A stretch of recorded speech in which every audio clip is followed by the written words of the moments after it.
Bonjour, bienvenue sur Cleantech Radio. Nous rencontrons aujourd'hui une start-up assez extraordinaire qui s'appelle Bioxégie.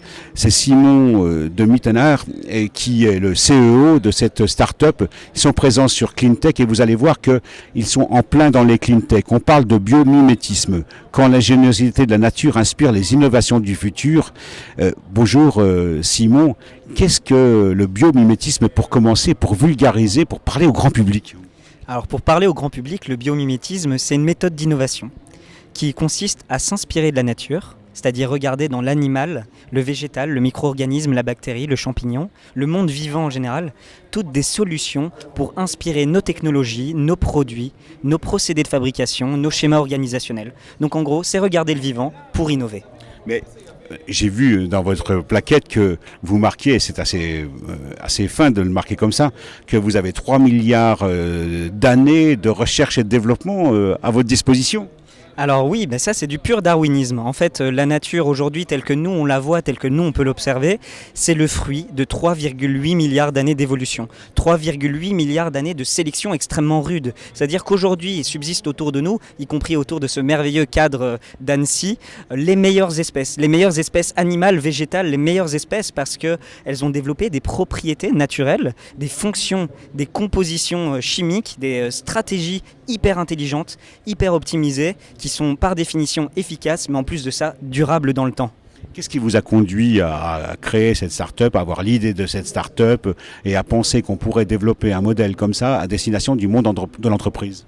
Eh bien en fait c'est apparu comme une évidence. Alors comment ça s'est passé ? Donc j'ai découvert le biomimétisme avant d'être conseiller environnement, agriculture et climat de l'ambassadeur de France à Bruxelles.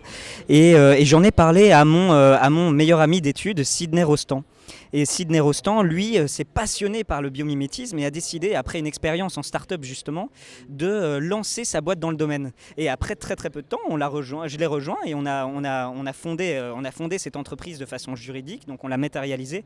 Mais avant ça, on a étudié l'univers du biomimétisme en général. Et on s'est rendu compte qu'en fait, il y avait très peu de choses qui se faisaient jusqu'à présent, qui avaient tout à faire et que les entreprises en avaient bien besoin. Sur ce qui compose votre entreprise, vous êtes quoi ? Des experts, des biologistes, des ingénieurs ? Eh bien, en fait, on se définit comme des chefs d'orchestre. Alors, ça veut dire quoi, des chefs d'orchestre ? Ça veut dire qu'on opère, en fait, une synergie de compétences. Pour faire du biomimétisme, il faut quoi ? Il faut effectivement des biologistes, mais il faut aussi des bio-ingénieurs, c'est-à-dire des ingénieurs agronomes, des ingénieurs spécialistes en environnement, des ingénieurs généralistes, des ingénieurs extrêmement techniques, mais il faut aussi des sciences sociales. Et puis, bien sûr, pour orchestrer tout ça, des profils un peu managériaux, un peu commerciaux, qui connaissent le marché des affaires, parce que mine de rien, on fait de la R&D avec des grands groupes, pas que des industriels, mais en tout cas avec des groupes qui nécessitent en gros une diversité de profils et d'expertise. Alors ça c'est très important, parce que ça veut dire que vous êtes sur une start-up en pleine croissance, mais ça veut dire que derrière ça, il y a un véritable marché, que les industriels y sont, commencent à réfléchir comme ça et font appel à des entreprises comme la vôtre. Exactement, en fait, nous ce qu'on constate, c'est qu'on est en train de vivre une période de croissance qui est délirante, qui est complètement hors norme. Alors pourquoi ? C'est qu'en fait, on joue sur une double face. La première, c'est que beaucoup d'entreprises aujourd'hui peinent à innover. Elles ont beau avoir un marché qui a 100, 200 ans, des produits qu'elles développent avec une très très forte expérience. Le problème, c'est qu'elles sont à court d'idées. Elles ont déjà expérimenté beaucoup de matériaux, beaucoup d'usages, beaucoup d'agencements, et pour autant, il n'y a plus d'idées. C'est-à-dire que le jus de cervelle ne suffit plus. Mais la nature, elle développe une quantité énorme, phénoménale d'idées, et en plus de ça, qui sont par définition résilientes. Donc en fait, on arrive aujourd'hui, nous, à répondre à une double demande. C'est une demande à la fois en idées innovantes et à la fois en soutenabilité. Et le biomimétisme, c'est la réponse à ces deux grands axes.